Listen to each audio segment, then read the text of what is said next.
Hello friend, आज की class में हम देखेंगे सेमेस्टर 1 यूजी के सेमेस्टर 1 का हिस्ट्री ऑनर्स का क्वेश्चन। उसमें एक क्वेश्चन आता है कोड 2 में कि फ्रांस की क्रांति में महिलाओं की क्या भूमिका थी। तो आज हम इसी को देखेंगे। तो फ्रांसीसी क्रांति में महिलाओं की क्या भूमिका थी, एक इम्पॉर्टेंट क्वेश्चन होता है। कभी कभी 15 नंबर के क्वेश्चन में पूछते हैं कि फ्रांसीसी क्रांति जब हुआ तो उस समय महिलाओं की क्या भूमिका थी उस क्रांति में। इसका हम आंसर देखते हैं। फ्रांसीसी क्रांतियों में महिलाओं की भूमिका, पहला हम इसका हेडलाइन बनाएंगे, उसके बाद हम इसका आंसर देखेंगे। 1789 ईस्वी की क्रांति में, फ्रांस की क्रांति जो हुआ था वो 1789 ईस्वी में हुआ था। तो 1789 ईस्वी की क्रांति में फ्रांस की महिलाओं की भूमिका काफ़ी महत्वपूर्ण थी। मतलब जब फ्रांस में 1789 ईस्वी में जब फ्रांस में क्रांति हुई थी उस समय महिलाओं की भूमिका बहुत अधिक थी, मतलब बहुत महत्वपूर्ण थी। उन्होंने भी पुरुषों के साथ कंधा से कंधा लगाकर क्रांति के कार्यों में आगे बढ़ाया। मतलब जो स्त्री थे, मतलब महिलाएं थी, उन्होंने भी पुरुषों के जैसा कंधा से कंधा, मतलब कदम से कदम मिलाकर क्रांति के कार्यों को आगे बढ़ाया। विशेषकर वे बास्तिल के पतन के बाद, बास्तिल के पतन के बाद उन्होंने पेरिस की भीड़ के साथ मिलकर फ्रांसीसी क्रांति के समय कतिपय ऐतिहासिक घटनाओं को अंजाम दिया। मतलब जब बास्तिल के पतन हुआ था उस समय उन्होंने पेरिस की भीड़ के साथ, मतलब पेरिस में उस समय आंदोलन हो रहा था, बहुत ज़्यादा भीड़ था, उसमें मिलकर फ्रांसीसी क्रांति के समय कतिपय ऐतिहासिक घटनाओं को अंजाम दिया था। मतलब जो भी हो रहा था ये आंदोलन वगैरह, उसमें बहुत महत्वपूर्ण काम किया था, अंजाम दिया था मिलकर। आगे हम देखते हैं। बास्तिल के पतन के पश्चात पेरिस असाधारण घटनाओं का केंद्र बन गया था। मतलब जो बास्तिल था उसका जब पतन हुआ उसके बाद पेरिस जो था वो असाधारण घटनाओं का केंद्र बन गया था। मतलब छोटा मोटा घटनाएं, क्रांति होते रहता था। पेरिस की उग्र भीड़ क्रांति पर नियंत्रण पाने के लिए व्यग्र थी। मतलब पेरिस में जो उग्र क्रांति हुआ था उस पर नियंत्रण पाने के लिए वो हर समय प्रयास कर रहा था, परंतु वो सफल नहीं हो पा रहा था। उधर संविधान सभा नए नए सिद्धांतों के आधार पर नए नए युग एक नए इतिहास की रचना कर रहा था। और जो संविधान सभा था उसमें नए नए सिद्धांत कानून बना कर नए नए इतिहास की रचना कर रहा था। युग मतलब नए नए कानून लागू कर रहा था। बास्तिल के पतन के पश्चात राजा और क्रांतिकारियों के मध्य एक प्रकार का समझौता हो गया था। मतलब जब बास्तिल का पश्चात ये पतन हुआ तो उस समय राजा और क्रांतिकारी जो था वो दोनों के मध्य में मतलब एक समझौता हो गया था। लेकिन लुई 16वें के दरबार की प्रतिक्रियावादी शक्तियाँ किसी भी प्रकार के समझौते के विरुद्ध थी। लेकिन जब लुई जो था वो 16वें जब सिंहासन पर फ्रांस के राजगद्दी पर बैठा था तो उस प्रतिक्रियावादी शक्तियाँ, मतलब उस समय कोई भी शक्तियाँ, कोई भी समझौता नहीं हो पा रहा था, वो विरुद्ध थी। तो वो कोई समझौता करने के लायक, मतलब समझौता ही नहीं करना चाहता था, तथा वे किसी भी तरह क्रांति को कुचल देने के पक्ष में था। जो लुई था वो कोई भी समझौता करने के लिए तैयार नहीं था और कोई भी, मतलब कुछ भी तरीके से क्रांति को कुचल देना चाहता था, उसी के पक्ष में था वो। उन्होंने अपने स्वार्थों की पूर्ति के लिए रानी एक्तवानेत के माध्यम से, और वो अपने स्वार्थ की पूर्ति के लिए जो रानी था एक्तवानेत के माध्यम, मतलब उसी के थ्रू से लुई को बहकाना प्रारंभ किया। भ्रमित होकर लुई क्रांति विरोधी कार्य करने लगा और इसी से भ्रमित होकर जो लुई था वो क्रांति विरोधी कार्य करने लगा। मतलब जो क्रांतिकारी हुआ था उसके विरोध में काम करने लगा था। उसने 4 अगस्त को पारित ऐतिहासिक प्रस्तावों पर अपनी स्वीकृति रोक ली। उसने जब 4 अगस्त को पारित ऐतिहासिक प्रस्तावों, मतलब कोई चीज़ का कानून बनाया होगा, उस पर अपनी स्वीकृति देने से रोक ली थी, तथा फ्लैंडर्स के किले से शाही सेना की टुकड़ियों को बुला लिया। एक जगह है फ्लैंडर्स, उसमें जो शाही सेना थे उसको टुकड़ी, मतलब बहुत अधिक टुकड़े में बुला लिया था। इस सेना के आगमन की खुशी में 1 अक्टूबर 1789 ईस्वी को वर्साय के राजमहल में एक भोज का आयोजन किया गया। और जब इस सेना का आगमन मतलब जब आया तो इसी की खुशी में 1 अक्टूबर कब ना 1 अक्टूबर 1789 ईस्वी को वर्सराय के राजमहल में एक भोजन का आयोजन किया गया। अफवाह फैल गई कि राजा ने क्रांति का दमन करने के लिए सेना को बुलाया था, और इससे जब देखा कि बहुत ज़्यादा टुकड़ा आ गया तो इससे अफवाह फैल गया था कि क्रांतिकारियों में कि जो राजा था उसने सेनाओं को क्रांतिकारियों के दमन और क्रांतिकारियों को दबाने के लिए सेना को बुलाया था, तथा राजा के आदमी पेरिस के और राजा के जो आदमी था वो पेरिस के लोगों को भूख को मारने के लिए अनाज खरीदकर अपने गोदामों में जमा कर रहे हैं। मतलब जो पेरिस के आदमी लोग थे वो पेरिस के जो लोग थे उन लोग को भूखे मारने के लिए अनाज खरीदकर अपने गोदामों में जाकर जमा कर रहे हैं, ताकि जो पेरिस के लोग उसको अन्न न मिले, वो भूखे मर जाए। इसलिए उस समय पेरिस के लिए एक भीषण अकाल से जूझ रहे थे, और उस समय जो पेरिस था वो एक भीषण मतलब बहुत बड़ा अकाल से जूझ रहा था। इस प्रकार एक और पेरिस के लोग भूखे मर रहे थे, जिसके कारण जो पेरिस के लोग थे वो भूखे मर रहे थे। अकाल पड़ा था तो अनाज वनाज की कमी होगी, इसलिए वहाँ के लोग भूखे मर रहे थे। दूसरी तरफ वर्साय में भोजन का आयोजन था, और दूसरा जब जो राजा था उसने वर्साय में भोजन का आयोजन किया था। इन घटनाओं तथा तरह तरह की अफवाहों ने पेरिस के वातावरण को अत्यंत विस्फोटक बना दिया था, और ये सब जब बातें प्रजा के पास, जनता के पास पहुँचेगी तो वो गुस्सा होंगे ही। इससे राजा के प्रति उसका विद्रोह और बढ़ गया, मतलब अत्यंत विस्फोटक हो गया था। मतलब जैसे आग लगा उसमें घी डालने का काम कर रहा था। ये सब अफवाह। पेरिस की जनता ने सोचा कि यदि राजा पेरिस आ जाए तो जनता भूख से मरने से बच सकती है। जब जो पेरिस के जनता लोग सोचे थे कि राजा अगर पेरिस आ जाएगा तो उनके हालातों को, सिचुएशन को देखेंगे, समझेंगे, तो शायद उनके भूखे मरने की जो कंडीशन है, जो भूखे मर रहे हैं उससे बचा जा सकता है। शायद कुछ दया वगैरह आ जाए, धन वगैरह जो अनाज खरीद के वो अपने गोदामों में जमा कर रहे हैं उससे वो ना करे। इन परिस्थितियों में 5 अक्टूबर 1789 ईस्वी को लगभग 10,000 स्त्रियाँ पेरिस वर्साय की ओर चल पड़ी, और इसी परिस्थितियों में मतलब अपने राजा को पेरिस लाने के लिए 5 अक्टूबर 1789 ईस्वी को, कभी कभी 1 नंबर के ऑब्जेक्टिव क्वेश्चन में पूछता है कि जो ये थे पेरिस की जनता थे वो राज दरबार की ओर कब गए थे स्त्रियाँ।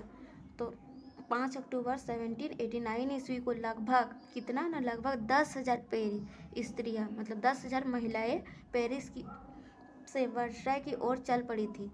स्त्रियाँ रोटी रोटी चिल्लाती हुई वर्साय की ओर जा रही थी, मतलब चली जा रही थी। एक प्रत्यक्षदर्शी के अनुसार हर दिशा से औरतों की टोलियां झाड़ू, तलवारों, पिस्तौलों और बंदूकों से लैस होकर आगे बढ़ रही थी। जो स्त्रियां थी वो बहुत तरह से, मतलब हर तरह से, मतलब हर तरीके से, हर तरफ से झाड़ू, तलवार, पिस्तौल और बंदूक लेंस होकर, मतलब आगे सब कुछ ले लेके जो उनके हाथ लगता था वो सब लेके आगे बढ़ रही थी, मतलब आगे जा रहे थे राजा की महल की ओर। स्त्रियों के पीछे पीछे हजारों की संख्या में गुंडे, बदमाश आदि भी चल रहे थे, और स्त्रियों के पीछे पीछे बहुत सारे जो हजारों के गुंडा बदमाश लोग था वो लोग भी पीछे पीछे चल रहे थे। इसके पीछे लफायदे के नेतृत्व में 20,000 राष्ट्रीय रक्षा दल भी राजा तथा उसके परिवार की सुरक्षा के लिए पेरिस से वर्साय आए थे। इसके लिए जो राजा के परिवार था उसके रक्षा के लिए भी लफायदे, मतलब कोई जगह होगा उससे, वहाँ से भी 20,000 राष्ट्रीय दल, मतलब सैनिक वगैरह जो राष्ट्रीय की रक्षा कर सके, राजा के परिवार की सुरक्षा कर सके, उससे भी पेरिस से वर्साय आया गया था। पेरिस से आई भीड़ ने राजमहल को घेर लिया था तथा स्त्रियां रोटी रोटी का शोर करने लगे थे, और पेरिस से जो जितनी भी सारी महिलाएं गए थे वो राजा के राजमहल को घेर लिया था तथा रोटी रोटी कर करके चिल्लाने लगे थे। महल के सुरक्षा गार्ड भीड़ पर नियंत्रण करने में असमर्थ कर रहे थे, मतलब जो महल में जितने भी सारे सैनिक लोग थे सुरक्षा के लिए रखा गया था वो भीड़ को ना कंट्रोल नहीं कर पा रहे थे, असमर्थ थे।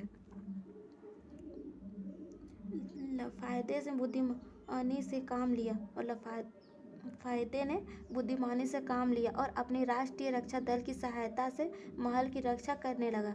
जो लाफायदा था वो अपने देखा कि जब भीड़ कंट्रोल ही नहीं हो रहा तो उसने अपना बुद्धिमत्ती से दिमाग से काम लिया और राष्ट्रीय दल की सहायता से महल की रक्षा करने लगा। काफ़ी समझाने और मिन्नतों के बाद भीड़ कुछ काबू में आई। जब बहुत कुछ समझाने के बाद, मिन्नतें करने के बाद जब भीड़ कुछ शांत हुआ, लाफायदे ने रात में स्त्रियों के विश्राम और भोजन आदि की व्यवस्था की। और लाफायदा जो था स्त्रियों के रहने के लिए खाने पीने की भी व्यवस्था की। लेकिन वह रात एक रोमांचकारी रात थी। रात भर वर्षाय की गलियों में शोरगुल होता रहा। प्राय स्थिति और भी गंभीर हो उठी थी। मतलब रात भर वर्षाय की जो गलियाँ था उसमें शोरगुल बहुत हो रहा था। जो स्थिति था पहले से भीड़ भड़का, विरोध वगैरह, वो सब और गंभीर हो गया, मतलब और ज़्यादा हो उठा। अतः लाफायदे के समझाने पर राजा, रानी एवं राजकुमार ने राष्ट्रीय परिधान में महल की खिड़कियों से भीड़ को दर्शन दिए। लास्ट में राजा और उसके फैमिली, उसके बच्चे, सबको भीड़ से ही, मतलब खिड़की से ही भीड़ को, मतलब लोगों को, जनता को दर्शन दिए। रानी के शरीर पर तिरंगा देखकर भीड़ का क्रोध कुछ शांत हुआ। जब रानी के शरीर में तिरंगा देखा तो भीड़ जो था, वो जनता लोग, कुछ शांत हुआ। उन्होंने समझा कि रानी क्रांतिकारियों के साथ है, क्योंकि उन्होंने देखा कि उनके झंडा लगा हुआ, रानी उनके सामने दर्शन दे रहे हैं, तो उससे लगा कि उसकी रानी जो है उन्होंने उसके साथ है। पेरिस में आई भीड़ कुछ संतुष्ट हुई, और पेरिस से जो भीड़ आया था वो ये देखकर शांत हो गया, कुछ मतलब शांत हुए। अतः भीड़ अब पेरिस वापस लौटने को उद्वत है। इन सब चीज़ों के देखने के बाद जो भीड़ था वो फिर वापस अपने जहाँ से आए थे, मतलब पेरिस आए तो वहाँ वापस लौटने लगे थे। यह वापसी यात्रा पहले की यात्रा की अपेक्षा अधिक महत्वपूर्ण एवं घटना प्रधान थी। जो ये वापसी यात्रा था वो बहुत ही महत्वपूर्ण और घटना प्रधान थी। स्त्रियों को यह विश्वास हो गया था कि यदि राजा उसके साथ पेरिस में निवास करने लगे तो उनकी रोटी की समस्या का समाधान हो सकता है। जो महिलाएं आई थी उसे ये विश्वास हो गया था कि अगर राजा उनके साथ पेरिस में ही रहने लगेंगे तो जो उनकी रोटी की समस्या है, भूखमरी की समस्या, वो समाधान हो जाएगा, मतलब उसका सल्यूशन हो जा सकता है। अतः अब वे नारा लगाने लगे कि राजा अपने परिवार के साथ उसके संग पेरिस चले। जो वो रोटी रोटी करके शोर करते हुए, नारे लगाते हुए जो राजा के महल आए थे वर्षाय, अब वो जाते समय नारा लगाने लगे कि राजा अपने परिवार के साथ, कौन से नारा लगाने लगे थे कि राजा अपने परिवार के साथ उसके संग पेरिस चले। उग्र भीड़ के आगे राजा की एक ना चली और उसे भीड़ के साथ चलने पर विवश होना पड़े। जब उग्र भीड़, बहुत सारे भीड़ के, जब राजा का कुछ भी नहीं चला तो लास्ट में उसे विवश होके, मजबूर होके अपने प्रजा के भीड़ के साथ ही चलना पड़ा पेरिस। विशाल जनसमूह के मध्य राजा अपने परिवार के साथ एक गाड़ी में बैठा हुआ था। अब विशाल जनसमूह, मतलब इतने सारे भीड़ के साथ राजा जो था वो अपने परिवार के साथ एक गाड़ी में बैठा, और उसके पीछे पीछे स्त्रियां पेरिस की ओर जाती हुई नारा लगा रही थी, रोटी वाला, रोटी वाले की स्त्री और रोटी वाले का लड़का हमारे साथ है। मतलब जो रोटी वाला, रोटी वाले की स्त्री, मतलब राजा, रानी और राजकुमार उसके साथ, मतलब हमारे साथ है। स्त्रियों लोग नारा लगाने लगे, अब हम भूखे नहीं मरेंगे, अब वो भूखे नहीं मरने वाले हैं। फ्रांसीसी क्रांति की यह एक रोमांचक घटना थी और स्त्रियों ने इसमें अपनी भागीदारी से इसे और भी रोमांच बना दिया था। फ्रांसीसी जो क्रांति हुआ था ये बहुत ही महत्वपूर्ण घटना मानी जाती है, क्योंकि स्त्रियों ने इसमें अपने रोचक से और अधिक महत्वपूर्ण बना दिया था। इस प्रकार अक्टूबर 1789 ईस्वी से लेकर 1795 ईस्वी तक फ्रांस के स्त्रियों ने विभिन्न तरीकों से क्रांति की भागीदारी की। कब से कब तक ना, 1789 ईस्वी से लेकर 1795 ईस्वी तक फ्रांस की स्त्रियों ने विभिन्न तरीकों से, मतलब बहुत तरह के तरीकों से क्रांतिकारी में भाग लिया। ओलेव द गूंचे स्त्रियों के राजनीतिक अधिकारों का प्रमुख वक्ता बन गया था। उन्होंने पुरुषों के साथ बराबरी का अधिकार मांगा। ओलेव द गूंजे जो थी वो स्त्रियों के राजनीतिक अधिकार का एक प्रमुख वक्ता बन गया था। उन्होंने भी जो पुरुषों के साथ बराबरी का अपना अधिकार मांगा। उन्होंने रोटी के लिए तथा मूल्यों पर नियंत्रण स्थापित करने के लिए प्रदर्शन किए और अपने देश की रक्षा के लिए बढ़ चढ़कर हिस्सा लिया। जब साबुन की कीमतें बढ़ी और हजारों औरतें उससे प्रभावित हुई तो स्त्रियों ने इसके विरोध में साबुन दागों की अगुवाई भी की। जब पेरिस में साबुन के जो दाम था वो बढ़ गया था कीमतें, तब जो पेरिस की औरतें थे इसके लिए भी उन्होंने आंदोलन किए। श्रमिकों एवं स्त्रियों का संगठन क्रांतिकारी गणतंत्रवादी महिला समाज क्रांति के प्रारंभिक काल में अत्यंत सक्रिय रहा था। जो ये श्रमिकों एवं स्त्रियों का संगठन था, क्रांतिकारी गणतंत्रवादी महिला समाज क्रांति से बहुत प्रभावित काल में अत्यंत सक्रिय रहा था। मतलब बहुत ज़्यादा क्या बोल सकते हैं, बहुत सक्रिय रहा था, मतलब बहुत फला फूला, जब तक कि उसका दमन नहीं कर दिया गया। अंततः आतंक के दौर में स्त्रियों ने क्रांति का विरोध इसलिए किया था कि इससे उसके परिवार, जीवन, धर्म, संस्था और उपयोगिता सामग्री आदि की आपूर्ति पर प्रतिकूल प्रभाव पड़ रहा था। लेकिन उस काल के पुरुष प्रधान समाज में स्त्रियों के इन मांगों को किसी ने गंभीरता से नहीं लिया था। लेकिन फिर भी जो स्त्रियों की इन सब मांगों थे, उसमें कोई भी, जब उस समय पुरुष प्रधान था, इसलिए स्त्रियों के मांगों को कोई भी गंभीरता से नहीं लिया गया था। जिस एक इम्पॉर्टेंट क्वेश्चन है आप सभी से, ये कि आप इसे जल्दी से जल्दी कर लें, क्योंकि ये एग्ज़ाम में हमेशा पूछा जाता है। सेमेस्टर 1 का फर्स्ट चैप्टर है फ्रांसीसी क्रांति। फ्रांसी का इससे भी एक क्वेश्चन, 2 क्वेश्चन पूछा ही जाता है, इसलिए इसे आज हम करवा दिए।